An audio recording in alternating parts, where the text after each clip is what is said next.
selamat malam Sobat Pancasila dimanapun Anda berada. Bertemu lagi dengan saya Anggi dalam podcast Sampan, Salam Pancasila.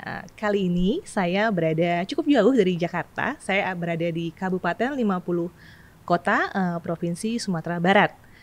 Telah hadir bersama kita pada kesempatan yang berbahagia ini Bapak Haji Safarudin Datuk Bandaro Rajo SH, Kabupaten 50 Kota Provinsi Sumbar. Selamat malam Pak Bupati. Selamat malam Mbak Anggi. Terima kasih Bapak sudah berkenan menerima kami dan hadir di podcast Sampan, Salam Pancasila. Salam Pancasila, Sampan ya. Iya. Apa kabar Bapak hari ini? Alhamdulillah sehat. Cuma agak sibuk hari ini sedikit. Iya Pak, banyak habis kegiatan. Ini dari kegiatan ya. Bapak ya. Jadi teman-teman, hari ini itu di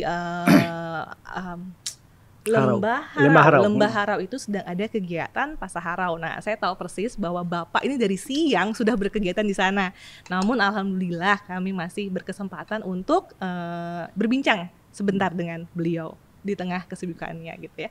Makasih ya Pak ya sebelumnya ya Pak ya. Iya, sama-sama. Kami juga terima kasih. Kalau ada pelayanan yang kurang, meletakkan sesuatu ada tempatnya. Ya, siap Bapak. Pak, sedikit nih, saya tadi agak saya sedikit punya waktu untuk Google Bapak gitu ya di tengah kehektikan begitu ya. Nah, Bapak itu sejak usia muda ternyata sudah aktif begitu ya Pak dalam berbagai organisasi sosial, kemasyarakatan. Sempat saya dapat data juga Bapak aktif di Karang Taruna, kemudian tentu sebagai pekerja sosial juga begitu ya Pak ya. Iya. Boleh nggak Pak sedikit berbagi dengan teman-teman nih kiprah Bapak dan perjalanan karir Bapak hingga di posisi Bapak yang sekarang? Assalamualaikum warahmatullahi wabarakatuh.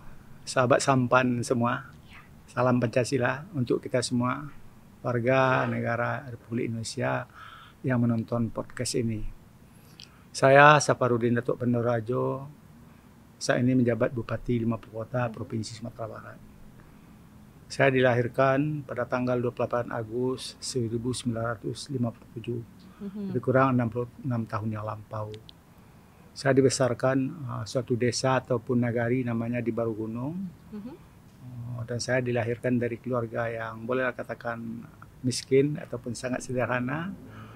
Ayah saya bernama Jamarin dan ibu sama saya bernama Zahara. Dan waktu kecil saya itu bercita-cita jadi guru.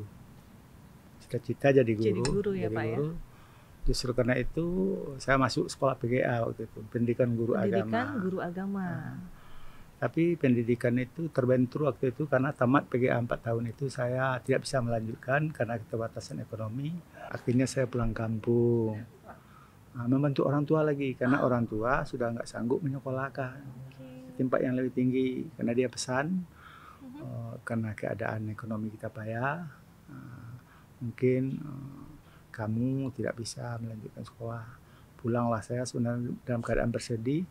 Tapi akhirnya karena orang tua tidak mengirimkan belanja, bekal lagi, akhirnya saya pulang.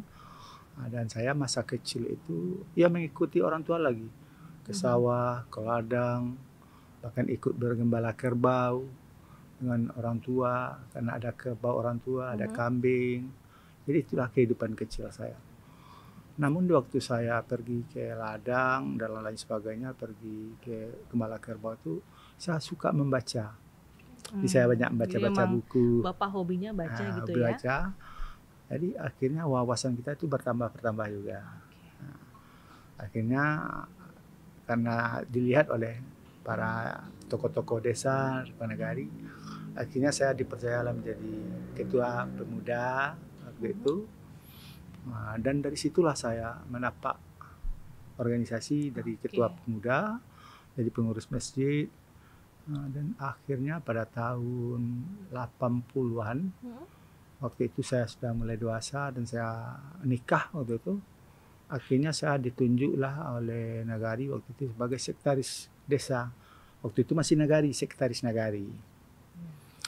Dan berlaku Undang-Undang Nomor 5 Tahun 79 waktu itu tentang desa.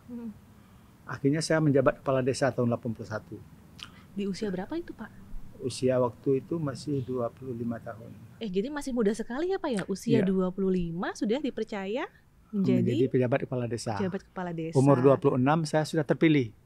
Oke. Terpilih menjadi kepala desa. Waktu itu saya jadi kepala desa termuda di Kabupaten Maupun Kota. Karena waktu itu jadi kepala desa itu orang tua-tua nggak mau. Karena harapan nggak ada waktu itu. Karena jadi kepala desa waktu itu belum ada gaji. Jadi emang nggak ada yang mau saat itu jadi kepala desa ya Pak saya ya? nggak mau. Jadi saya setelah bertanya dengan orang tua, dengan istri, bagaimana kalau saya maju jadi kepala desa, ikut pemilihan, bagaimana? Akhirnya almarhum Bapak waktu itu, silakan, berarti kamu sudah bisa dipakai oleh masyarakat, bermasyarakat lah katanya. Saya terpilih 82 jadi kepala desa, dan 87 terpilih kembali untuk periode kedua. Oke, lanjut gitu ya, amanahnya berlanjut. Amanahnya berlanjut. Ya? 87 itu, dan tahun 92 saya terpilih jadi anggota DPRD Kabupaten periode pertama. Jadi saya terpilih menjadi anggota DPRD Kabupaten 92 pertama. 92. Dan 93 saya mundur jadi kepala desa. Terakhir jabatan kepala desa. 92, 97 saya menjadi anggota DPRD termuda waktu itu. 92, 97. Umur saya waktu itu 35 tahun, tapi itu waktu itu termuda. Jadi saya menjadi pimpinan sementara waktu itu. 92, 97, 97, 99. Karena di waktu 98 itu kan terjadi reformasi. Oh iya, 98. Akhirnya periodenya diperpendek. Lahir undang-undang waktu itu. 99, 2004 jadi anggota DPRD lagi. Jadi Bapak tuh maksudnya pengalaman memimpinnya dari mulai desa, DPRD, lalu sekarang amanahnya adalah bupati begitu ya Pak ya. Jadi memang sudah menapaki ya dari yang awal sampai yang bupati ini nih, level kabupaten gitu ya. Pak, kalau boleh berbagi lagi Pak terkait keragaman masyarakat di kabupaten yang Bapak pimpin itu seperti apa sih keragamannya, dan mungkin sumber secara umum ya Pak ya? Kalau keragaman di Kabupaten Maupun ya mayoritas lah penduduknya Minang. Tapi ada yang pendatang, apakah dari suku Jawa, apakah suku Batak, dan juga etnis lainnya juga ada di sini, tapi tidak terlalu banyak.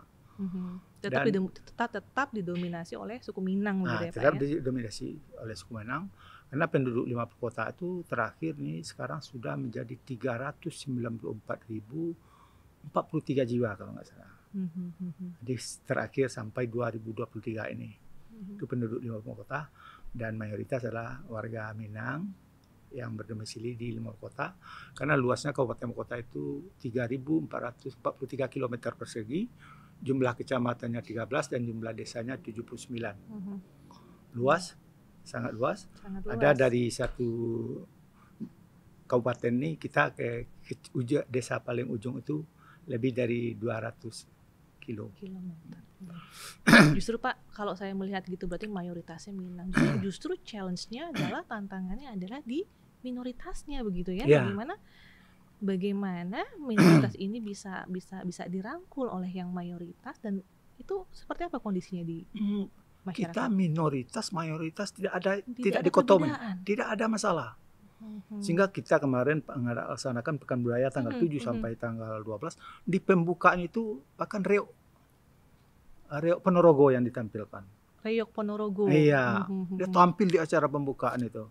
Jadi kebudayaan dari luar itu seakan-akan sudah dibiarkan berkembang dan sudah melebur di sini dan dipromosikan gitu. Jadi kami kemarin kan tetap setiap ada event-event yang bersifat daerah ataupun nasional, kita tetap tampilkan. Jadi keberagaman itu di sini biasa-biasa saja. Iya, karena memang sudah saling merangkul gitu masyarakatnya ya Pak ya. Dan apalagi kalau di Minangkabau itu kan terkenal dengan adatnya. Adat sabana adat dan diadatkan, adat istiadat, adat yang teradat, ada 4. Apa itu Pak? Adat yang sebenar adat ini ya adat yang tidak lekang karena panas, tidak lapuk karena hujan. Itu adat yang sebenarnya. Adat air membasahi, adat api membakar, itu kan orisinil itu. itu adat. Jadi itu berkaitan lah, itu yang dikatakan adat bersandi syarak, syarak bersandi kitabullah. Pertalian dengan agama Islam gitu. Jadi rukun Islam itu bertalian bagian dari pelaksanaan adat di Minangkabau. Cuma saja ada yang diadatkan. Itu adat Salingka Negari atau Singgar Desa, itu ada juga adat yang diadatkan. Nah, ada juga adat yang istiadat. Contoh, ada istiadat ini tidak sama-sama semua negari. Berbeda-beda. Berbeda-beda. Misalnya antara Payakumbuh, Kabupaten Limau Kota ini dengan Pariaman. Kalau di sini istilahnya adat istiadat itu, ada yang diadatkan itu kalau sekiranya suami, anak daro, marapulai ingin punya istri, jadi istilahnya maisi sasudui. Jadi anak daro itu yaitu satu kamar itu dia yang menanggung jawab pihak laki-laki ya, kamar setnya gitulah. Diamin laki-laki. Tapi kalau di Pariaman biasanya yang perempuan yang menyediakan, laki-lakinya yang datang dan dijapuk lagi dengan uang ataupun dengan emas. Tapi berkaitan dengan adat yang sebenarnya adat, yang mahar untuk nikah tetap laki-laki yang bayar. Kan itu adat yang sebenarnya adat. Iya. Itu Beda-beda begitu ya. Beda-beda. Pak, tadi sebelum kesini saya juga mampir ke festival Pasaharau gitu ya. Di sana ada acara pembukaannya itu yang makan bersama itu loh Pak. Apa namanya? Makan bajamba. Makan bajamba gitu bajamba. Ya. Saya lihat semua ngumpul, yang bawa makanan bisa siapa aja, yang makan bisa siapa aja siapa gitu aja. Ya. Itu memang sudah tradisi, sudah lumrah. Itu kan maksudnya bergotong royong gitu ya Pak ya. Emang sudah tradisi seperti itu ya Pak ya. Lekat sekali tradisi seperti itu di masyarakat. Jadi sebenarnya masyarakat Minangkabau itu terkenal dengan musyawarah mufakat. Dengan adat kebiasaannya itu musyawarah mufakat, gotong royong. Jadi itu bagian dari butir-butir Pancasila. Jadi ada yang, karena Pancasila itu kan ada orang Minang yang ikut membidani. Jadi kelahiran Pancasila itu ada yang diambil dari nilai-nilai adat dan budaya Minangkabau. Gotong royong, makan bajamba itu menyatakan kebersamaan. Jadi tidak ada apa yang ada di dalam jamba itu kita makan bersama, kita nikmati bersama. Itu ya makan bajamba. Setiap acara event-event besar, setiap terjadi alik budaya, maka event makan bajamba itu wajib. Wajib tuh. Karena kalau tidak, berarti kebersamaan kurang. Dan bermacam-macam caranya makan bajamba itu. Kalau tadi karena dalam talam, maka kita boleh mengambil sendiri-sendiri. Tapi kalau nasi itu sudah dihidangkan dalam jamba, maka dalam satu jamba itu, satu piring itu kan makan bersama-sama. Apapun sambalnya, lauknya dibagi bersama situ. Akhirnya dihabiskan bersama-sama. Itu lebih unik lagi sebenarnya. Iya, kalau tadi masih apa ya, satu-satu begitu ya, satu-satu sendiri-sendiri gitu sendiri. Ya. Seru tadi seru dan banget. Duduknya berselo. Maksudnya? Duduknya itu duduk bersila gitu, bukan bersimpuh. Oh iya, di bawah begitu ya. Di bawah, tapi bersila kaki ini kan begini ya, bukan bersimpuh. Itu tempat duduknya kalau untuk laki-laki. Iya. Jadi itu budaya Pasaharau itu kan sudah diadakan mulai tahun 2016 dan Pasaharau itu kan lihat menu yang dimakan bersama asli produk situ. Ikan pengek lapuaknya, daun kawanya yang dirandang, kan banyak menu-menunya tadi. Itu khusus. Enak-enak. Kalau tadi yang tadi saya ingat adalah saya ditawarkan apa? Pucuk daun ya, pucuk kopi daun kawa, digoreng ya. Kopi ya. Enak ya. Nah, ya. Enak loh ternyata. Itu ciri khas itu, ciri khas di Harau tuh, Nagari Harau tuh. Ini masing-masing negari itu beda-beda juga masakannya. Cuman maksudnya ya memang dilestarikan dan memang ya itu Bapak bilang ya wajib makan bersama itu ya, untuk tetap mempererat silaturahmi juga begitu ya antar masyarakat begitu. Dan dibawa oleh masing-masing suku. Kan ada merek-mereknya ada namanya, namanya. Ini keponakan Datuk Bosa. Ini keponakan Datuk Bandaro, kan ada Iya, nama-namanya. betul. Ada nama Jadi tadi. itu spontan masyarakat. Jadi kalau nenek mamaknya sudah merintahkan, kamu nanti bawa jamba 2, maka keponakannya itu berkumpullah. Siapa yang bawa jamba ini, siapa yang bawa jamba ini. Jadi maksudnya bukan juga berarti hanya orang-orang yang sudah senior yang terlibat, tidak ya. Oh, bukan. Anak cucunya juga Anak terlibat cucu. dan mereka juga apa ya, berkontribusi Berkontribusi. aktif begitu ya.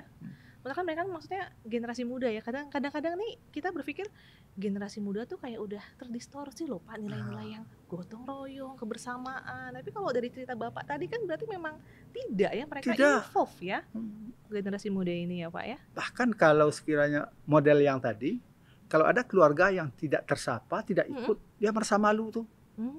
Begitu kentalnya, oh kenapa saya tidak diikutkan? Padahal dia yang akan menyumbang, dia akan bekerja.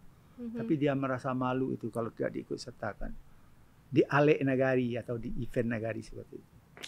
Luar biasa ya, maksudnya iya nggak memandang juga bahwa ini urusannya orang yang senior yang tua juga, tapi yang muda juga dengan sendirinya ingin berkontribusi, ingin terlibat begitu ya. Nah, itu kalau yang nilai-nilai seperti itu nih Pak, sekarang masih tradisional di sini, sementara di sisi lain ada teknologi masuk begitu ya. Nah, kalau Bapak sebagai sebagai pimpinan kepala daerah begitu ya, melihatnya itu bagaimana Pak? Tantangannya sendiri terhadap teknologi baru masuk ke generasi muda, generasi yang mungkin kita sering dengar milenial dan Z begitu ya. Gen Z ini nih yang anak-anak TikTok ini loh Pak. Bapak bagaimana melihat teknologi menyentuh mereka? Jadi kita tentu generasi Z ataupun orang yang lahir di masanya teknologi sudah berkembang. Dia lahir bahwa wifi itu sudah ada di rumahnya. Iya. Nah, kalau yang milenial yang di atas 90-an lah. Iya. Nah, kalau kita kan belajar di alam teknologi karena kita tidak lahir di situ. Kemajuan teknologi sekarang harus dimanfaatkan. Anak-anak muda ini harus menjual daerahnya itu dengan produk dan kearifan lokalnya. Karena tidak semuanya kita lihat pada saat ini, kalau sekiranya kita mengharapkan kemajuan teknologi tanpa menggali kearifan lokal, maka kita akan ditinggalkan nanti oleh kemajuan teknologi itu, dan kearifan lokal ini nanti tentu akan hilang. Jadi justru kita pada saat ini bagaimana anak-anak muda ini juga mencintai adat dan budayanya. Apa yang kita lakukan? Maka sekarang kami di pemerintah Kabupaten Bogor mewajibkan anak SD dan SMP belajar adat dan budaya Minangkabau. Diwajibkan sekarang. Sehingga dia paham bagaimana adat di istiadat, adat yang ada di nagari, dia memahami. Dan bahkan saya mendorong sekarang kepala desa ataupun wali nagari membuat profil nagarinya. Adatnya adat apa, kebudayaannya apa yang ada, sehingga generasi-generasi muda ini tahu dengan adat dan budaya nagarinya. Karena kemajuan teknologi kadang-kadang kan bisa menghilangkan nilai-nilai budaya karena dia sudah lupa dengan kearifan lokalnya. Maka sekarang kita ajarkan mulai dari SD dan SMP. Jadi memang si teknologi ini ya tidak mungkin dihindari gitu ya. Tidak mungkin dihindari. Harus dimanfaatkan, dan yang Bapak sebut tadi bahwa dari pemerintah pun memang memperkuat begitu ya, melakukan penguatan terhadap tradisi dan budaya lokal kita begitu ya. Jadi memang inline, berjalan bersamaan begitu ya. Dua yang harus kita laksanakan. Yang kedua, di samping belajar adat dan budaya, itu mengajarkan pendidikan Al-Quran bagi siswa-siswi yang beragama Islam untuk SD dan SMP se-Kabupaten Bogor. Kenapa demikian? Karena nilai Pancasila itu kan ketuhanan yang Maha Esa. Nomor 1 Pak. Nomor ya 1. Kan? Nah, jadi sedangkan agama Islam menjelaskan itu Tuhan itu memang satu. Jadi diajarkanlah mulai anak ini memahami Al-Quran itu, karena keimanan itu harus kita tingkatkan sesuai dengan ukuran keimanan kita. So, anak mengaji, dia bisa belajar Al-Quran. Yang kedua, sesuai sekarang dengan penguatan profil pelajar Pancasila. Oh iya. Nah, kan ada tuh kalau nggak salah 6 karakternya. Yang pertama keimanan, ketakwaan dan keimanan pada Tuhan Yang Maha Esa. Yang kedua yaitu kebinekaan global. Yang ketiga kemandirian. Yang keempat kreatif dan kritis. Itu kan sekarang Menteri Pendidikan melahirkan itu. Jadi sebenarnya di sekolah, di daerah kita sudah membuat kearifan lokal, negara pun sudah melahirkan pula itu. Bahwa untuk penguatan profil pelajar Pancasila ini, keimanan dan ketakwaan pada Tuhan Yang Maha Esa ini yang perlu. Jadi sejalanlah dengan budaya dan leluhur adat Minangkabau sebenarnya. Jadi berkaitan dengan Pancasila. Kalau ada orang mengatakan orang Minang tidak Pancasila, misalnya salah. Salah, karena itu sudah ada di DNA-nya karena mereka, sudah ada, kegotong royongan budaya sudah ada, mereka. musyawarah mufakat di sini sudah ada. Lihat tadi, waktu makan itu, kalau makan bajamba itu nggak boleh dimakan. Oke. Sebelum adanya pitata petiti atau saling menghormati. Ya. Itu yang isi dari pitata petiti itu menanyakan, apakah yang di pojok sana cukup atau tidak. Tapi disampaikan dengan bahasa Minang. Kayak itu tuh. Halua pasambahan namanya. Itu namanya pasambahan makan. Kalau kiranya masih ada yang kurang, tidak sama isi yang di sini, yang di pojok kanan dan di kiri, maka ditambah dulu, baru dimakan bersama. Itu kebersamaan. Iya. Itu harus dilahirkan. Itu satu contoh. Satu contoh kecil dari banyak contoh dan banyak budaya yang memang berdasarkan ya kegotong royong kebersamaan itu ya Pak ya. Di sini sudah ada. Dia membawa jamba itu kan gotong royong. Iya. Kalau Bu Anggi mungkin membawa apa tuh mungkin belum bisa. Kan bawa talam tuh kan pakai, kan dia melenggang-lenggang aja ibu-ibu tuh. Iya betul. Berapa isinya itu? Kalau tidak dilatih sejak kecil, sejak gadisnya. Jadi itulah yang dinamakan bunuh kanduang di Minangkabau. Itu pakaian-pakaiannya tadi. Kan itu takuluk pompong namanya itu. Kan ciri khasnya luar biasa tuh. Ibu-ibu Minang nih kalau sudah pakai baju kuruang besiba, pakai takuluk pompong, dia cantik-cantik bentuknya. Nah, jadi itu kearifan lokal. Iya. Pak, kalau Bapak sendiri ya melihat sudah adanya budaya tadi, kemudian kondisi generasi muda yang sekarang tuh, menurut Bapak metode yang paling efektif itu untuk mengaktualisasikan nilai-nilai Pancasila itu seperti apa ya Pak ya ke generasi muda? Kita ngomong mungkin tadi Bapak bilang ya Gen Z yang mungkin lahirnya pun udah kalau nangis ya baik, kalau nangis tuh udah dikasih nonton YouTube gitu ya biar diam ya Pak ya. Justru karena itu adanya BPIP sekarang, kan itulah yang akan kita sampaikan ke sekolah-sekolah. Maka sejalan dengan apa yang kami sampaikan tadi. Menteri Pendidikan sudah melahirkan pula penguatan profil pelajar Pancasila. Kaitannya juga dengan itu. Ada 6 karakter yang harus dimiliki oleh sikap anak. Iya. Nah, kalau kami di sini kita kuatkan. Yang pertama, yang sering saya sebut dengan anak-anak, bagi insan yang punya karakter, dia harus mempunyai 3 kecerdasan. Kecerdasan intelektual, kecerdasan spiritual, dan kecerdasan emosional. Kecerdasan intelektual anak itu kan dia harus sekolah. Tapi dia tidak akan matang andai kata dia tidak punya pemahaman spiritual. Kalau agama tidak ada yang mengontrol dirinya.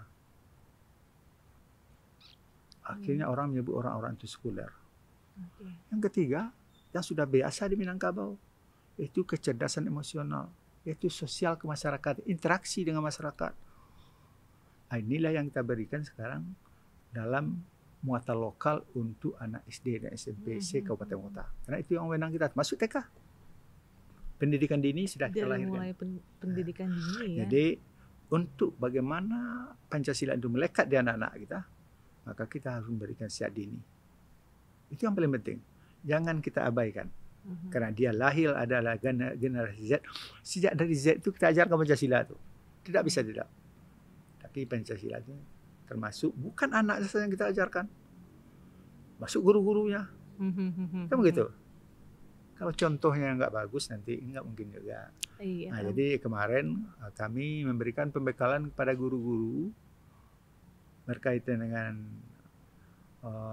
pemanfaatan digitalisasi dan begitu juga sikap dan karakter guru ke depan dalam rangka menghadapi anak-anak yang lahirnya di generasi Z Z ini begitu ya Pak ya. Luar biasa. Bapak, kalau boleh sebelum kita berpisah Pak, Bapak menyampaikan sepatah dua patah kata untuk adik-adik, anak-anak generasi muda ini Pak. Silakan Bapak. Terima kasih Mbak Anggi Ya. dan juga para kameramen, kepada anak-anak kami, adik-adik kami generasi muda. Tentu kami berharap mari kita cintai apa yang telah dilahirkan oleh pejuang kemerdekaan Republik Indonesia ini. Pancasila adalah salah satu yang harus kita pertahankan. Nilai-nilai yang terkandung di dalam Pancasila itu kesemuanya sudah dipikirkan. Maka justru karena itu kami berharap pada anak-anak kita harus memahami nilai-nilai yang terkandung di Pancasila itu. Yang kedua, tentu selaku orang di daerah kabupaten maupun kota yang kental dengan adat Minangkabaunya, maka mari kita pertahankan budaya dan kesenian kita, karena ini adalah kearifan lokal yang harus kita jaga dan kita rawat dan kita lestarikan. Yang ketiga, begitu juga dengan adanya keterampilan-keterampilan, anyaman, sulaman, songket dan lain sebagainya. Karena kemarin 2 hari yang lampau kami dapat informasi bahwa anyaman Teratak dan juga kesenian Salempong juga mendapat penghargaan warisan tak benda dari Kementerian Pendidikan Republik Indonesia. Jadi orang-orang yang mencintai kearifan lokal, budaya daerahnya, insya Allah dia akan tidak ketinggalan zaman di masa-masa yang akan datang. Begitu pesan kami. Dan terakhir kami tutup dengan sebuah pantun. Langit biru di angkasa, terbang bersama keluarga. Seni dan budaya warisan bangsa harus kita rawat dan kita jaga. Demikian, mohon maaf atas segala kekurangan. Terima kasih. Wassalamualaikum warahmatullahi wabarakatuh. Baik, Bapak Bupati, terima kasih banyak atas banyaknya petuah, pesan, kemudian nasihat-nasihat yang sudah disampaikan kepada saya, tim, juga teman-teman Sobat Pancasila yang sedang menonton acara ini. Ya. Baik Bapak, terima kasih banyak. Saya ucapkan sekali lagi, semoga Bapak tetap sehat, kita bisa berjumpa dalam kegiatan-kegiatan ke depannya, berkolaborasi begitu ya Pak ya. Terima kasih Bapak. Ya, terima kasih. Ya, baik Sobat Pancasila, demikian bincang saya dengan Bapak Bupati Kabupaten 50 Kota pada episode kali ini. Demikian saya akhiri, mohon maaf untuk segala kata yang kurang berkenan dan salam Pancasila.